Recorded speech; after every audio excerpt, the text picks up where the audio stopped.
Hello बच्चों, welcome to विप्रामाइन channel. आज इस सेशन में हम डिस्कस करेंगे अबाउट डिवीजन। यस, आप सभी लोगों ने लोअर स्टैंडर्ड्स में डिवीजन पढ़ाई होगा, बट स्टिल कुछ बच्चों को डिवीजन में प्रॉब्लम आता है। अब जैसे कि कुछ वीडियोस के कमेंट सेक्शन में मुझे कुछ स्टूडेंट्स ने बोला कि सर, डिवीजन में जब पॉइंट आता है तो पॉइंट के बाद एक्स्ट्रा जीरो हम कब ऐड करते हैं, तो कहीं ना कहीं उनको वहां पर कंफ्यूजन है।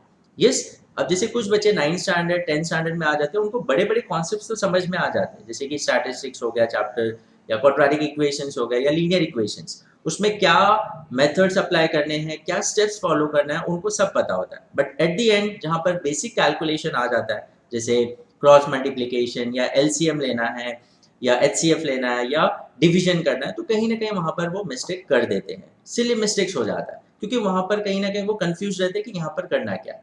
तो सेम थिंग अगर आपके साथ भी होता है, तो please see this whole video, and I am sure ये आपके बेसिक कैलकुलेशन में काफ़ी हेल्प आउट करेगा।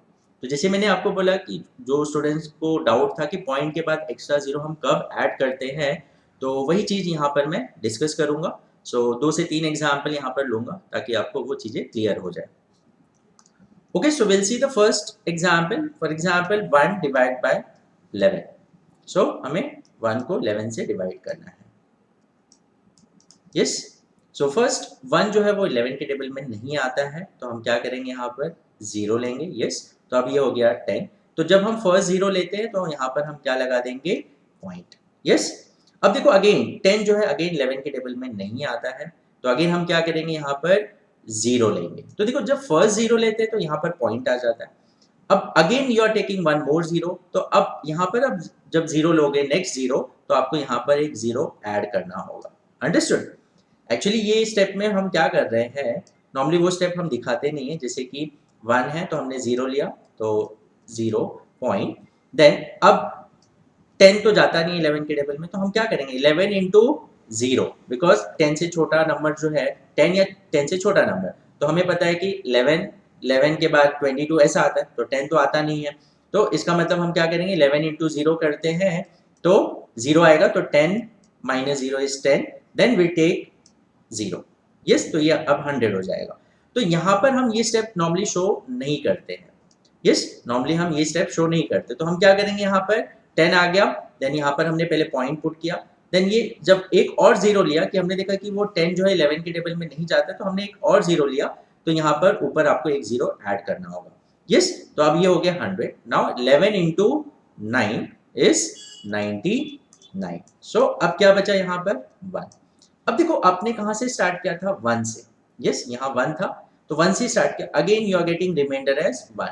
तो जहां से आपने स्टार्ट किया, अगर वही सेम नंबर आ जाता है, इसका मतलब अब क्या होगा, जो क्वेश्चन में जैसे 09 आया, तो अब वो 090909 रिकर होने वाला है। अब जैसे कि एग्जाम्पल, अब 1 आया, तो अब यहाँ पर मैं क्या लूंगा, 0 लूंगा। यस, तो अब अगर मैं एक 0 लेता हूँ तो मैं पॉइंट ऐड करता हूँ, बट ऑलरेडी पॉइंट आ गया, तो अब आपको जब एक 0 आप लोगे तो आपको कुछ करने की जरूरत नहीं है, आप डायरेक्टली वो 0 ले सकते हो। बट अब अगेन 10 जो है वो 11 के टेबल में नहीं जाता है, तो again I will take one more 0। Yes, तो फर्स्ट 0 लिया तो मुझे कुछ करना नहीं है, जब सेकेंड आप 0 लोगे तो आपको यहाँ पर 0 ऐड करना पड़ेगा। Yes, then 11 into 9, that is 99। Again you will get 1, then you will take 1 0, so that is 10। तो 10 11 के टेबल में नहीं जाता है, तो एक 0 लिया तो आपको कुछ करने की जरूरत नहीं है। जब आप सेकेंड 0 लोगे तो आपको यहाँ 0 ऐड कर देना है। So again 11 into 9 is 99। Yes, understood? तो ये अब आगे क्या होगा, 0.09090909 एंड सो ऑन। यस, इसका मतलब 09 जो है वो रिकर हो रहा है, तो 0.09 बार हम लिख सकते हैं। Yes, understood?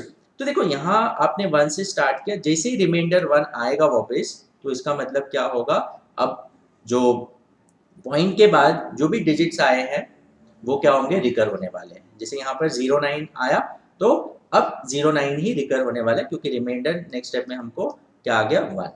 तो हमने अगर 1 से स्टार्ट किया, अगेन 1 आ गया, जो भी नंबर से आप स्टार्ट करो वही सेम नंबर अगर रिमाइंडर में आ जाता है, तो इसका मतलब अब पॉइंट के बाद जो भी नंबर्स है वो डिजिट्स वो रिकर होने वाले हैं। अंडरस्टूड? सो अब जैसे कि हम एक एग्जाम्पल और लेते हैं।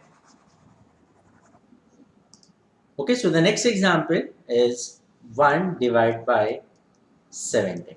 Okay, so now 1 divided by 17। सो अब देखो 1 जो है वो 17 के टेबल में नहीं आता है, तो आई विल टेक 0। तो आप जब फर्स्ट 0 लेंगे तो आपको यहाँ पर पॉइंट पुट करना है। सो नाउ अब अगेन 10 जो है वो 17 के टेबल में नहीं आता है, so again you have to add 1 more 0।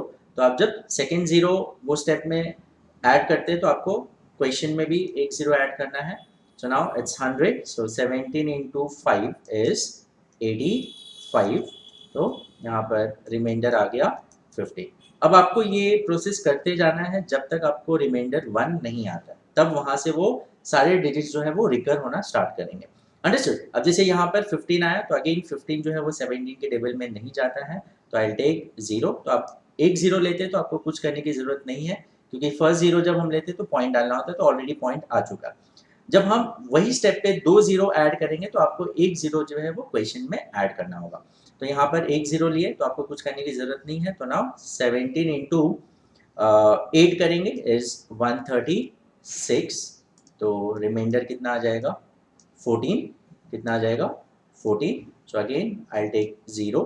So again 17 into 8 that is 136। सो अब रिमाइंडर कितना आ जाएगा 4।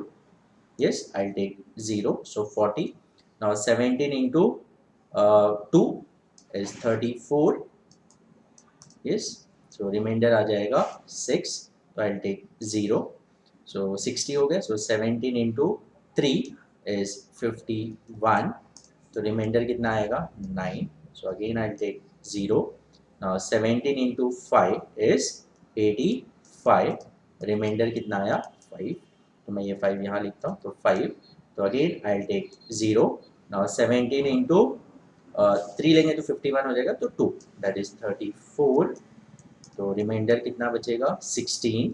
तो I will take 0। Now 17 into 9 is 153। Remainder कितना आया 7।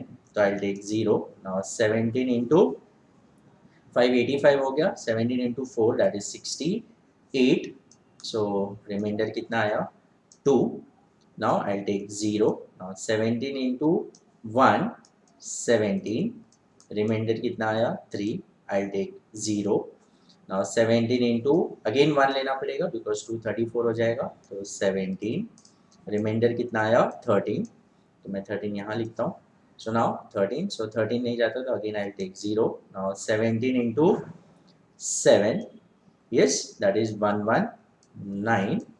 Yes, तो कितना बचेगा रिमाइंडर इज 11। तो I will take 0। Now 11 into 6 that is 102। Remainder कितना आएगा 8। Again I will take 0। Now 80 हो गया। सो 17 इंटू 4 इज 68। रिमाइंडर कितना आया 12। सो आई will take 0। So 120. Now 17 into 7 that is 119. Remainder कितना आएगा 1. Yes, हमने 1 से स्टार्ट किया था. Now we are getting again 1. तो 1 लेंगे तो 1 आया तो 0 लेंगे तो 10 होता है, तो अगेन एक 0 लेंगे बिकॉज 10 तो जाएगा नहीं, तो यहाँ एक और 0, तो यहाँ पर देखो 0 एक ऐड करना, बट एक्चुअली 1 आ गया, तो इसका मतलब अब आगे ये सारे डिजिट्स जो है ये पूरा रिकर होने वाला है। 0 5 8 8 2 3 5 2 9 4 1 1 7 6 4 7, ये पूरा डिजिट वापस रिकर होगा। अगेन यही सेम डिजिट आने वाला है 0 5 8 8 2 5 एंड सो ऑन। अंडरस्टूड? तो आपको ये डिवीजन करते जाना है। अगर आपको बताना है कि ये पर्टिकुलर जो डिवीजन है वो कितने डेसिमल के बाद, कितने डिजिट्स के बाद वो रिकर होगा, तो यहाँ पर आप देखिए इतने सारे डिजिट्स के बाद ये रिकर होना स्टार्ट होगा, क्योंकि जहाँ से आपने स्टार्ट किया वही सेम नंबर जब आपको रिमाइंडर में आ जाता है तो इसका मतलब वहाँ से आपको रिकर होना स्टार्ट होगा। तो देखिए यहाँ पर हमको 1 आया, तो इसका मतलब अब आगे यही सेम डिजिट्स आने वाले हैं। Understood? So hope you have understood कि वो कौन से डिजिट्स के बाद वो रिकर होना स्टार्ट करेगा। यस, तो इसका मतलब रिमाइंडर सेम आ जाना चाहिए जो वहाँ से आपने स्टार्ट किया। एंड अदर थिंग इज कभी आपको 0 यहाँ पर एक्स्ट्रा ऐड करना है पॉइंट के बाद, वो भी होप आपको समझ में आ गया। सो hope it will be helpful for you. So we'll meet in the next session. Till then, take care. Bye bye.